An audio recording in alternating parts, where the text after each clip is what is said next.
شرانو مرګرو دلته د پولیس ذکر وشو او اوس هم دلته د پولیس د ځوانانو اهلکار ولاړ د سواد کې یو وخت داسې راغی چې کله موږ د شرعي نظام عدل معاهده وکړه د امن دپاره چې دلته امن استحکام راشي نو د هغې نه پس د هغې خلاف ورزۍ شروع شو ما ته دا اطلاعات رالل چې زه تاڼو نه خلک راچاپېره شوي دي پولیس والا چې کوم دي نو کوشش دا ده چې دهشتګرد په تاڼو باندې قبضه وکړي او پولیس چې پکې کوم دنده دي چې هغې ته نقصان ورسوي او یاره دا ده چې دا پولیس به همت بیلي او دا پولیس به دا تاڼې خپلې پرېږدي او دی به خدای مکه تېښته وکړي ما آی جي ته وی چې مالا د خپل ټولو تاڼو نمبر یې راکړه چې کومو تاڼو کې زما د ځوانان ګیر دي که د هلته ټلیفون یې ماله ټلیفون نمبر راکړه ما د هغه نه ټولې نمبر یې واخېست او ما څه وکړل ما یو تاڼې ته یو ایس ایچ او ته په خپله ټلیفون وکړه د دې دپاره چې زه وله حوصله ورکړم زه وله همت ورکړم او دا ورته وویلی شم چې تاسو یوازې نه مونږ د سره یو او تاسو یقین وکړئ چې د هر یو پولیس والا ما ته دا جواب و چې مخامخ مرګ لیده دا پته نه وه چې څو ورځې به دې محفوظ پاتې شي چې څو لسو کسانو سره زما خبرې وشوې هغې ما ته وی چې وزیر اعلی صاحب غم مه کوه پښتانه یو په پښتو پوهېږو د وردۍ خبره هم ده خو زما د وطن او زمونږ د قام خبره ده چې څو پورې وجلي نه یو تر هغې پورې دا ځای مونږ په هېڅ صورت هېڅ چاته نه پرېږدو وقار خان دی الله وبخي دی خو په خپل مرګ مړو خو په دې کور کې نور خلک هم داسې وو چې هغوی په خپل مرګ نو مړو څه قصور و د هغې په دې علاقې کې ډېر داسې خلک شته چې د هغې بې ګناه وینه توی شوې ده الله دې مغفرت نصیب کړي زمونږ فخر او زمونږ پهچان او د سواد زمونږ د ټولو پښتنو خدای بخلی افضل خان لالا په هغه حملې وشوې ایوب خان دلته ناست دی د دې د کور په کشرانو حملې وشوې زما شهید رور زما ایم پی اے ډاکټر صاحب شهید کړی شو او دغه شانتې په سوونو زرګونه شهیدان اوس هم که تاسو خیال کړي په دې لار چې راځئ تاسو نو چې کم ځای کې د شهیدانو کورونه دي باقاعده یا مقبره ده نو هلته بورډ لګېدلی او یا که حجره ده او کور دی نو هلته بورډ لګېدلی دا د سوات د خلکو قرباني ده دا د سوات د خلکو هغه وینه ده چې بې ګناه توی شوې ده تش د دې دپاره چې هغې په دې خپله خاوره امن غوښته او چې داسې ولس او داسې پولیس او دا ستاسې قربانۍ نو په هغه وخت کې ماته د وزیرستان نه د سوات د دې خلکو مشران سوال جواب کوي چې مونږ تا سره جنګ کول نه غواړو زمونږ تا سره څه جنګ او جګړه نشته خو دا سوات کې او په ملکنډ کې چې مونږ کم کار کول غواړو په دې کې ته رکاوټ مه پیدا کوه او په دې سوات کې چې دا کم نظام مونږ نافذ کول غواړو مونږ پرېږده چې مونږ په نورو علاقو کې دا نافذ کړو زمونږ په لار کې رکاوټ مه جوړېږه مونږ ستا په لار کې رکاوټ نه جوړېږو ته خپل حکومت کوه ته خپل کار کوه او مونږ خپل کار ته پرېږده هغه وخت ما سوچ کو چې خدایه پاکه دا ازمایش هم زما په نصیب او زما د پارټۍ په نصیب و دومره حکومتونه ما نه مخکې تېر شو دا ازمایش د هغې په نصیب نه خو نن ویم چې زما ربه شکر الحمدلله شکر الحمدلله چې دا جنډه وه او د دې حکومتو دا که دغه دهشتګردو او د وزیر اعلی په کرسۍ باندې یا پرویز خټک یا محمود خان ناست و چې بیا به څه جوړېدله بیا به څه انجام و نو لہذا ننم زه راغلی یم دلته د سوات په خاوره ولاړ د شهیدانو په خاوره ولاړ زه د پاکستان چې زما او ستاسو ملک دی او زه د ټولې دنیا ته به دا یو خبره واضحه پیغام رسول غواړم چې زه یو مسلمان یم الحمدلله زه یو پښتون یم پاکستان مې ملک دی پښتونخوا کې اوسم زه نور هېڅ نه غواړم زه په خپله خاوره خپل قام دپاره امن غواړم زه نور هېڅ نه غواړم زه په خپله خاوره باندې پردي جنګونه نه غواړم زه د نه وزارت نه غواړم زه د نه ممبري نه غواړم زه د نه کرسۍ نه غواړم زما پښتون بچی د خپلې نوړۍ نه محرومه دی ما نه زما د پښتون بچي نوړۍ راکه دا زما وزارت هم دی دا زما کرسۍ هم ده دا زما اقتدار هم دی دا زما حکومت هم دی زما په وطن او زما په خاوره دا سازشونه بند کې او دا پردي جنګونه په موږ مه مسلط کوئ په دې پردو جنګونو کې زموږ ډېره وینه توی شوه جنګ پردیو نقصان زموږ وشو سازش د بل چاو جومات زما شهید شو فیصله د بل چاوه سکولونه زما بچی بار شو سکولونه زما په بمونو والوتل جنگ د بل چاو بچی پکې زما دل شو لہذا صفا برملا دا یو خبره کول غواړو د سوات اولس ته اول سلام پیش کوم چې څه وخت مخکې د سوات اولس کم اتفاق سره روتی ہو کم جذبے سره روتی ہو سیاست بم کیگی الیکشن بم کیگی دغه سره بګورو دا رستو خبرې دي اول می امن پکار دی اول زما د دې وطن او د خاور او د قام د بقا سوال دی لہذا دا سازشونه دې بند کړی شي مونږ نور په پردو جنگونو کې ملوث کېدو ته تیار نه یو او که څوک پردي جنگونو کې مونږ ملوث کوي نو مونږ ورته برملا دا خبره کوو چې بیا به دا ټولې جنډې مونږ یو اړخته کوو او تش د پښتنو په نوم د پښتنو دپاره او د امن دپاره به مونږ بیا د دغه خلکو مقابله کوو او چې د امن خبره وکړم نو د امن نه پس به بیا وایم چې زه نن دلته تش د دې دپاره نه یم ولاړ چې زه ووایم چې ځنګل سوات ایکسپریس وی دا خو ضروري خبره ده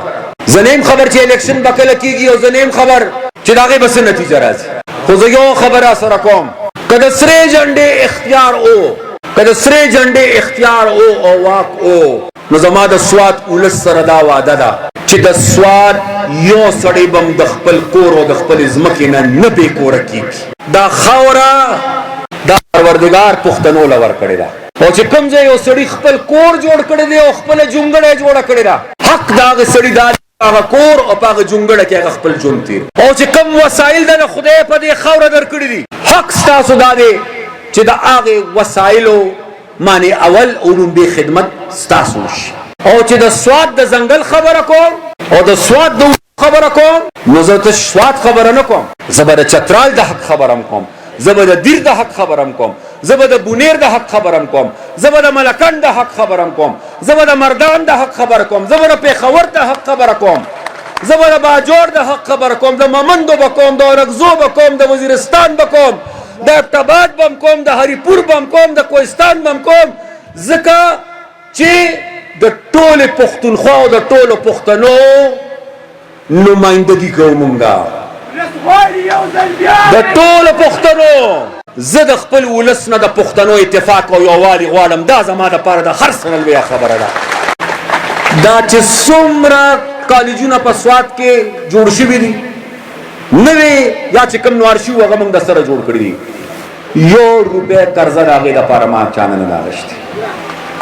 دا چې څومره پلونه جوړ شوي دي چې څه دهشتګردو تباه کړي وو او څه سیلاب دې کې یو هم د قرضو په حساب نه دی جوړ شوی دا یونیورسټي په قرضو نه ده جوړه شوې دا کیډټ کالج په قرضو نه دی جوړ شوی دا های کورټ په قرضو نه دی جوړ شوی دا د پولیس دا پوسټونه او دا تانې دا په قرضو نه دی جوړه شوی الحمدلله د پښتنو مال او خو د پښتنو په بدقسمتۍ نه اختیار نو دا اسفندیار خان په مشرۍ کې هم د پښتنو مال پښتنو له روړی دی او هغه مال هم بیا په پښتنو لګولی دی دا خلک دغه قسمه فیصلې نشي کولی محمود خان بیا خوشحالو به اف دبلیو خوشحالو خان بیا سوات خوشحالو زد کی بی کمپنی خوشحالو ولا یو خوا د سوات فایده وا د کمپنی فایده وا خو د کمپنی فایده یوازې د کمپنی فایده نه وه د کمپنی فایدې سره بیا د بل چا فایده هم وه پوهېږئ که نه کنه د بل چا فایده هم وه زما هغه ملنګ فقیر رور چې د دنیا نه رخصت شو په کور کې پیدا و ساده اجره مکمل نه کړې شوه خلکو په حکومتونو کې محلونه جوړ کړل ولې دا پیسې د کوم ځای نه رالې چې ورته یو نوټس میلاو شو که نه یو نوټس راغی په یو بنده لفافه کې محمود خان لیکلې وه لفافه یې کولاو کړه نو پې لیکلي وو قومي اعتصاب بیرو بدنیر سره سړی زما ورسره هېڅ اختلاف نشته نور نه خدای مکه زه د هغه بېعزتي کول غواړم نو زه غواړم خدای مکه چې څوک دې بې عزته شي، خو دومره به ورته ووایم چې یه زوروره که نور دې څه نه کول، خپلو ملګرو خاطر خو به دې کړی وی که نه. چې د غریبانانو بچي او پردي بچي ستاسو دپاره مرګ ته ځان نیسي، یا پریس کانفرنس یې وکړی یا غیب شو یا پټ شوی او یا ضمانتونه کوي، کم از کم د دغې بچو خاطر خو به دې کړی و که نه، کم از کم د دغې خاطر خو به دې کړی و. خو دکه فرقي ګوره، دکه فرقي یار ویسو کی سنډا. نو بس عمده به نتیجه وه. عمران خان تم ډېره په اسانه میلاو شوې وه. عمران خان خو پخپله نه وه ګټلې، عمران نه وه ګټه د جنرال پاشا وه، ګټه د جنرال ظهیر الاسلام وه، ګټه د جنرال فیض حمید وه، او بیا ګټه د هغې صادر پښتنو د هغه بچو د هغه ځوانانو وه چې کوم بچي یې ما نه بې لارې کړي دي. ګټه که کړې ده نو بیا هغه بچو کړې ده، دغه بچي او دغه ځوانان ترې د اخوا شي، نور خو ته اخوا شو، او دې بیا راشي او دلته دې ودرېږي. خدای ستا لره مدین منې دی تر کوم ځای مټې، خدای شته دې ورته دلته ودروم او دې به ور ضمانت ضبط کوي.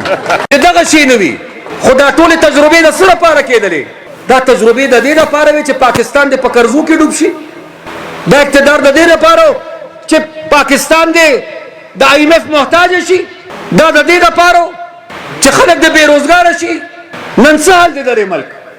ما ته چا وی جي ډېره غلطي دې کړې ده. شهباز شریف صاحب بیا هغه ورځ تقریر کې وی چې لس ځله دې ته ما وی چې ما سره وزیر شه، خو دې ما سره وزیر نه شو. ما ورته وی ډېر ښه مې کړي دي، زه حکومت کې به خوشحاله ومه، خو هغه حکومت کې چې د ولس پکې خیر وي او ما د خپلو خلکو خدمت کولی شوې، هغه حکومت ته تلل. ملک کوم ځای ته ورسېد؟ حل شو زمونږ د ملک. مونږ اتفاق نه دی پیدا کړی په پښتنو کې، مونږ د خپلې خاورې تحفظ نشو کولی، مونږ د پردو نه خپل حق نشو راوړلی. لہذا زما به هر سپینګیري ته دا خواست، رور ته هر کشر ته هر زلمي ته دا خواست دي چې تش د حیدر د خاطره نه، تش د ایوب خان د خاطره نه، تش د افتخار خان د خاطره نه، تش د سلیم خان د خاطره نه، د باچا خان د خاطره، د ولی خان د خاطره، د اسفندیار خان د خاطره، د دې قوم د خاطره او د دې خاورې د خاطره خواره شي او پرې پښتنو باندې جرګې وکړي. لاړ شئ هر پښتون ته کښېنئ، او زه امید کوم چې د دې چار چاپېره کلو نه، د دې درو نه زما کوم سپینګیري، زما کوم مشران، زما کوم ځوانان، زما کوم کشران او کوم بچي راغلي دي، هغوی به انشاءالله په دې وعده او په دې اراده د دې جرګې نه واپس کېږي چې پښتانه به یو کوو انشاءالله. پښتانو کو بیداری پیدا کړي او اصل نور خلک دې ته وزګار نه دي. د چا مقبولیت شته خو قبولیت یې نشته. هغوی نن سبا دې ته نه دي وزګار، هغوی کوشش دا کوي چې د هغوی دوباره قبولیت حاصل شي. قبولیت خو پېژنئ که نه؟ او بعضې داسې دي چې د هغوی نن سبا قبولیت شته خو مقبولیت یې نشته. نو هغوی نن دې پسې ګرځي چې مقبولیت حاصل کړي. زما او ستاسو مقصد د اقتدار او د کرسۍ لپاره نه مقبولیت دی نه قبولیت دی. زما او ستاسو اولنی او اخرنی مقصد په پښتني خاوره باندې امن دی، په پښتني خاوره باندې د پښتنو حاکمیت دی، او په پښتني خاوره باندې د پښتنو وداني ده، آبادي ده او ترقي ده. دا زما او ستاسو سیاست دی او دا زما او ستاسو مقصد دی. انشاءالله دا سلسله به جاری وي. دا څلورم کنونشن دی. درې ورځې عالم یو جرګې له زما کشر ورور ایمل خان راغلی و، اوس به انشاءالله بیا هغه راځي او بیا به انشاءالله چې چرته ضرورت وي نو ان شاء الله دا جرګې به شروع کو دا سلسله به جاری ساتي په ټول سواد کې ان شاء الله که خیر ټول سواد کې او زه د سواد زه ویل تاسو به زه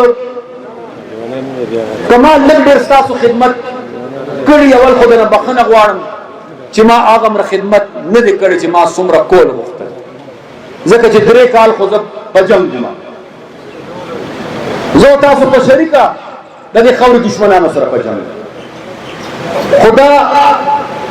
ته یقین سره ویلی شم چې که لږ ډېر خدمت مې څومره د سواد کړی دی نو ما په چا احسان مې نه کړی ما خپل فرض ادا کړی او بیا دې مې راله خدای موقع راکړي ما لکه راکوي او که نه راکوي د سرې جنډې له دې خدای دا موقع ورکړي چې په کلاو مټ د سواد او د سواد ولس خدمت وکړي شي انشاءالله.